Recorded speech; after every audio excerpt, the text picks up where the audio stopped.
Yo, so welcome back to our channel Male Female, dan hari ini kita punya segmen khusus yang kita beri nama Mel. Male. Dan di Male ini kita punya jargon khusus Apa tuh? karena lelaki. Punya alasan sendiri.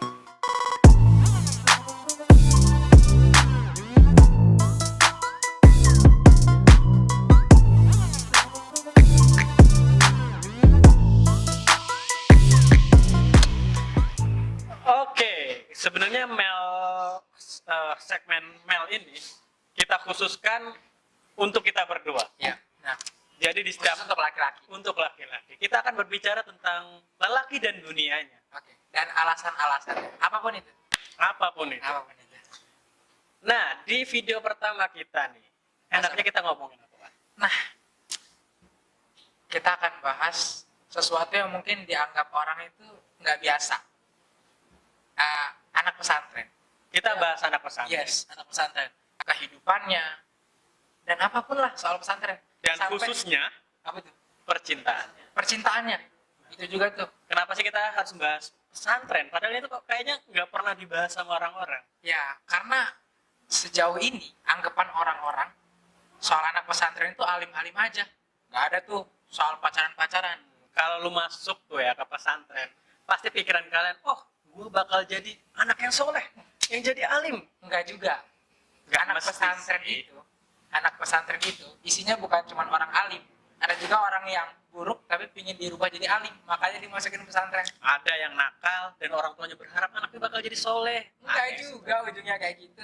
Enggak juga. Tapi boleh lah. Semuanya itu tergantung ke masing-masing orang. Ya, betul. Proses yang dia alami di pesantren bakal nunjukin dia bakal jadi apa keluarnya. Sebelumnya kita bakal kenalin diri kita dulu. Kenapa kita harus bahas pesantren? Gua, Imron Hizbullah, gua alumni pesantren, 3 tahun pesantren di kota asal gua di Serang, dan 3 tahun di sini, di Lampung. Dan lu, Pan?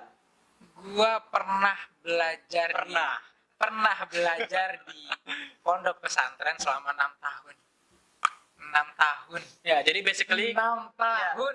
basically kayak kita 6 tahun di pesantren. Jadi ya paling enggak kita tahulah kehidupan pesantren seperti Ya, apa, paling- seluk-beluknya, dan bahkan kisah percintaan setiap santri yang ada di pondok itu. Nah, itu yang bakal kita bahas. Ada kok di pesantren itu pacaran-pacaran. Jangan anggap orang-orang di luar itu anak pesantren alim-alim, Ah. nggak kenal tuh pacaran. Apalagi ciuman, apalagi yang lain. Jadi jangan lo anggap ya, anak pesantren itu cuma terbungkus, cuma terkotakkan Terkurung. dengan sebuah kitab-kitab Oh iya benar. bahasa Arab gundul. Oke. Enggak. Kita juga tahu romantisme kehidupan dunia. Iya benar. Oke, kita jelasin dulu deh kehidupan pesantren itu seperti apa. Oke. Sejauh yang lo tahu, Wan, kehidupan pesantren itu kayak gimana, Wan? Nah, Dari- berdasarkan pengalaman gue sebagai salah satu anak pesantren Yang pernah. belajar di pesantren. Enggak semua pesantren kayak gini, tapi Ya, ya kita Biasa. sebenarnya pengen Iya. ngasih disclaimer bahwa enggak Ah. semua pesantren sesuai Iya. dengan apa yang bakal kita ceritain. ya, kita hanya menjelaskan pengalaman kita dan segelintir orang. Iya, dan segelintir orang mungkin teman-teman kita atau cerita-cerita teman-teman yang Lo perlu tahu dulu gimana sih kehidupan pesantren itu secara general ya, dulu sebelum kita masuk ke bagian percintaan. Kayak gimana, Wan? Dari bangun tidur deh sampai tidur lagi. kalau sesuai pengalaman gua selama belajar di pesantren itu kita harus bangun jam 4. Jam 4 kita harus bangun tuh. Nah, Kadang kita harus baris dulu tuh. Baris di lapangan sebelum kita berangkat bareng-bareng ke masjid. oh, jadi kayak seperti absensi lah ya. Iya. Kita lebih kayak ya semua harus siap dulu, kita berangkat bareng-bareng gitu kan. Nah, di situ kita kadang sholat malam tuh. Sholat malam, habis itu kita sholat subuh. Habis sholat subuh kita ada ya ngaji. Nah, habis ngaji itu, nah ini salah satu yang menarik. Habis ngaji banyak orang yang langsung pulang untuk lari untuk pulang. Lari untuk buru-buru cepat mandi. Iya. Karena ya itu tadi. Kamar mandi terbatas, Orangnya santrinya banyak. Iya, betul. Jadi setiap pagi itu ada kemungkinan, kemungkinan besar beberapa santri nggak mandi. Oke. Karena pertama, kehabisan air, yang kedua, kehabisan waktu. Bayangkan, kita cuma dikasih waktu sekitar 1 jam, tapi bisa ada 300 santri harus ngantri di kamar mandi yang terbatas. Iya, Itu. benar. Nah, habis mandi itu biasanya kita makan, sarapan. Iya, benar sarapan. Sarapan. Nah, itu kita makannya di dapur umum. Dapur umum Bareng-bareng. artinya bareng-bareng gitu kan. Dan ada batas waktunya, biasanya tuh jam 7 atau setengah 8 itu dapur umum bakal tutup dan nggak buka lagi. Nah, sedangkan kita harus dikejar waktu untuk namanya upacara atau baris. Setiap hari kita ada baris kalau di pesantren. Kita lakukan Enggak. ini ya sebagai absensi Persiapan belajar. Persiapan belajar. Nah, itu upacaranya kalau zaman zaman gua itu jam 7 kurang 15 Ya. itu bakal bunyi. Tenonet. Nah, itu pokoknya hitungan 1 2 3 4 5 kita harus ada di lapangan. Kalau belum ada semua harus posisi push up dan disabetin. Jadi lu jangan heran, anak santri itu kenapa gerot-gerot, badannya berotot, bukan karena sering latihan, bukan karena Bukan karena sering olahraga. makan juga. Tapi karena setiap pagi mereka disuruh push up. Iya, bener. Itu. Jadi bagi orang-orang yang malas itu dia bakal kehilangan 2 poin di pagi hari. Nggak mandi 1, nggak makan 2. Nah, tapi kadang-kadang orang bisa milih. Gue mending makan, gak usah mandi lah. Gue mending mandi, gak usah makan. Gitu. Kadang-kadang ya. Nah, setelah selesai kita biasalah belajar dari jam 7:30 sampai jam 9:30, 9:30 istirahat. Biasanya kita tuh diarahkan untuk pergi ke masjid, sholat duha, masya Allah, rajin Iya. bener ya. Setelah itu masuk lagi, belajar lagi sampai zuhur. Sampai zuhur biasanya di beberapa tahun kita ngalamin perubahan. Ada yang habis itu kita makan dulu, Iya. baru masuk kelas lagi. Dari jam 1 sampai jam 2, habis itu baru istirahat, atau dilanjut tuh selesai sampai jam 1:30 baru istirahat makan dan istirahat sampai asar sampai sore. Kepanjangan guys, kita ngejelasin kayak gini. Kepanjangan. Next saja. Apa namanya? Dan kalian harus tahu. Ya, dan kalian harus tahu. Dan kalian harus tahu. Kita ngejalanin hari-hari itu tidak dicampur, tapi dipisah antara santri laki-laki dan santri perempuan. Iya, jadi asrama kita atau tempat tinggal kita, tempat belajar kita juga itu dipisah. Jadi laki-laki sendiri, perempuan sendiri, nggak gabung. Nggak gabung. Bahkan di beberapa pesantren, di beberapa pesantren ya atau di Jawa, Sumatera atau di tempat lain, antara laki-laki dan perempuan itu dipisahkan oleh tembok yang tinggi. Iya, benar. Jadi lu kalau pengen ngelihat lawan jenis, lu harus bisa manjat. Itu pun kalau nggak ketahuan. Nah, di beberapa pesantren ada tembok yang tinggi atau mungkin kayak terpisah jarak agak jauh gitu. Ada benteng Takeshi. Iya, benar. Ada seperti itu. Nah, itu bertujuan untuk memisahkan antara santri laki-laki Iya. dan santri perempuan. Benar. Nah, walaupun udah terpisahkan kayak gitu, kok bisa masih ada yang pacaran, Wan? Iya, jadi kadang ketika gue lulus dari pesantren dan gue kuliah ya, menjalani kehidupan sebagai mahasiswa, kadang gue tuh tersinggung dan nggak terima gitu. Kenapa, Wan? Kalau Emang dia dinilai, mau apa lo? kalau dinilai bahwa anak pesantren itu alim-alim, Padahal nggak saling dalam hati gue enggak kalau kalian tahu kita nggak saling itu, gitu. Nggak saling itu. Kita juga kenal namanya pacaran, ada pacaran di pesantren itu gitu. Kita juga menjalani kehidupan kita di pesantren itu sebagai ya remaja seperti teman-teman yang lain yang belajar di SMA ataupun di SMP ya. Jadi kita kenal tuh hal-hal kayak gitu. Ketertarikan kita terhadap orang lain juga atau perempuan maksudnya ada. Gitu. Ya, jadi lu jangan salah kira bahwa orang-orang yang tumbuh di pesantren itu nafsu atau hasrat buat ngeliat lawan jenis itu ketutup. Enggak, malah semakin gede, coy. Kenapa semakin gede? Bayangin lah, kita itu dikelompokkan dalam satu tempat. Ya. Misalkan gua sama Iwan nih, ya laki semua. Jadi setiap hari tuh ketemunya laki. Ya, kalau gua ketemu ya laki-laki. Mentok-mentok ketemu cewek siapa? Istrinya, musrik, Penjaga asrama. menjaga asrama, istrinya. Kita nggak bisa ngegodain istrinya Ustadz ya. Iya. Nah, karena kita terkekang, mata kita terkekang, hati kita terkekang. Nah, ketika kita ngeliat cewek ya, khususnya bagi kita laki-laki, kita ngeliat cewek itu merupakan sebuah anugerah. Buset, cewek, itu yang kita rasain tuh. Walaupun entah siapa dia, kenal kagak, ngeliat cewek bawaannya tuh ya Allah senang, adem rasanya. Alhamdulillah kadang ngeliat batangan. Astagfirullahaladzim.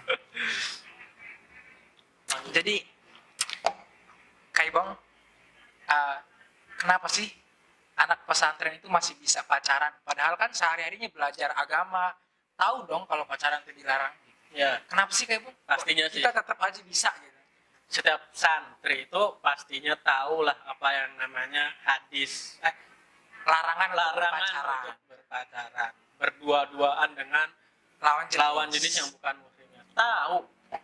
Tapi kita juga perlu ingat bahwa mereka yang tumbuh di pesantren itu mereka adalah para remaja yang sedang menjalani masa transisi dari anak-anak ke dewasa. Di masa remaja inilah ketika orang tuh udah balik, udah mulai merasa gede, mereka udah mulai penasaran tuh sama hal-hal yang berbau asmara, ya romantis ke dunia. Artinya ketertarikan terhadap lawan jenis itu ya sedang berkobar gitu. Jadi kalau menurut gue gini sih, kita mungkin tahu ilmunya nggak boleh pacaran, nggak boleh berdua-duaan. Tapi ketika kita merasakan, kita tuh lupa. Jadi kita mungkin tahu, tapi kita nggak bisa merasakan. Ya gitu sih. Jadi ketika kita bisa ngomongin orang, woi lu nggak boleh pacaran, lu nggak boleh berdua-duaan. Kita belum ngerasain aja. Ketika kita ngerasain nikmatnya itu asmara, jatuh cinta sama lawan jenis, hilang coy ilmu yang lu udah dapet. Iya. Ketutup. Jadi kita itu kalah dengan rasa ingin tahu kita, rasa penasaran kita untuk ya mengekspresikan perasaan kita terhadap orang yang kita cintai gitu. Jadi ketika kita melihat mungkin perempuan muslimat, kalau di pesantren namanya muslimat, cewek-cewek anak pesantren, Ikhwan, akhwat. Di beberapa pesantren nyebutnya ikhwan, akhwat. Ketika kita ikhwan melihat pesona akhwat, ya kita juga punya rasa ketertarikan. Dan cenderung kita pasti ingin mengekspresikan gitu kan. Sama gitu. Dan kita nggak punya pilihan ya. Yang pada saat itu kita lihat, yang pada saat itu membuat kita tertarik adalah cewek-cewek yang berkerudung. Karena semuanya berkerudung, nggak ada yang nggak berkerudung. Oke, kecuali bayi atau balita. Mereka mungkin belum berkerudung, tapi yang biasa kita lihat pesona-pesona yang ditampilkan oleh lawan jenis ya semuanya berkerudung lebar, solehah lah menurut apa sih kalau bahasa Jawa solimi. Tapi ya kenapa kita bisa pacaran gitu? Karena kalau di tempat gua dulu gitu, akses internet tetap ada. Gitu. Jadi lu masih bisa main Facebook, masih bisa main Facebook. Udah belum sih? Instagram belum ada. Facebook masih bisa. Kadang kita walaupun dilarang bawa HP, tetap aja kita punya akal untuk tetaplah bawa HP, tanggung resikonya gitu. Nah, lewat HP, lewat internet, atau mungkin kita ketika liburan pesantren, kita kepo nih dengan teman-teman kita yang di perempuan, yang di muslimat. Kita mungkin cari Facebooknya atau cari nomor teleponnya, kita hubungin dia. Macam. Liburan ini sebenarnya yang jadi jalan, salah satu jalan. Salah satu jalan. Laki-laki dan perempuan di pesantren itu bisa kenal dan jadian. Liburan. Ya, pertama mungkin kita awalnya sih mungkin di pesantren itu kita cuma tahu sekedar nama. Iya, nama. Si ini yang pernah gue lihat di simpang ini namanya ini. Kepo lah kita di Facebook, tulis namanya. Juminten. Keluar, oh bener namanya Juminten. Kita chat, kita DM. Apa sih kalau Facebook bahasanya apa? Chat, kita chat. Ya, chat. Hai atau assalamualaikum. Nah, bahasa-bahasa seperti itu yang pada akhirnya membuat kita dekat, kita saling tukar-tukaran nomor. Benar. Liburan itu salah satu jalan kenapa bisa pacaran. Saling kenal awalnya gitu kan. Mungkin ketemu di acara-acara yang menggabungkan antara laki-laki dan perempuan, karena kadang ada acara tuh yang satu momen kita barengan gitu, satu kegiatan kita barengan. Organisasi itu menggabungkan juga antara laki-laki dan kayak perempuan. Di pesantren tuh ada namanya OSIS. Ya, semacamnya OSIS lah. Semacam OSIS lah. Kalau tempat kita namanya gitu kan. Ya. Di momen jangan nyebut. Ya, astagfirullahaladzim. Ada lah yang namanya OSIS. Ya, gitu, OSIS. Ya, kan? Ada. OSIS itu ya ada saat di mana laki-laki dan perempuan ketemu. Jadi mata itu nggak bisa dihalangin, walaupun mungkin ada tabir atau hijab di antara laki-laki dan perempuan, tapi pastilah entah bagaimanapun caranya mata ini pasti nemu sosok lawan jenis. Oh cakep, oh kita langsung kepo siapa namanya kira-kira, pasti ada aja jalannya seperti itu. Dan lagi selain organisasi atau acara-acara intern yang ada di pesantren, kita juga bisa kenal itu karena kompetisi-kompetisi di luar. Ada event-event di luar, lomba-lomba yang mengharuskan kita ya bareng gitu. Ya, mewakil pesantren. Otomatis kan kalau pesantren itu apa namanya menurunkan timnya itu ya pasti ada Ada laki-laki dan perempuan. Nah, di situ Dan di satu di satu tempat yang ya di luar lah, di dunia luar, atau di kampus mana atau di tempat mana, kita pasti ketemu. Dan lucu nih ketika ada momen kompetisi itu, kita tuh pasti langsung kayak anak alay. iya. Anak alay yang baru ketemu sama sesuatu yang bagus. Iya, gitu. benar. Saking jarangnya kita ketemu kayak gitu, jadi sekali ngelihat, Wah, itu yang nama cewek. itu kadang gue menyedihkan juga tuh kayak gitu. Menyedihkan juga, tapi ya emang kayak gitu. Emang kayak gitu ceritanya. Tapi ya itu kenikmatan tersendiri. Iya, Ketemu bisa, cewek itu bisa. kenikmatan tersendiri. Jadi yang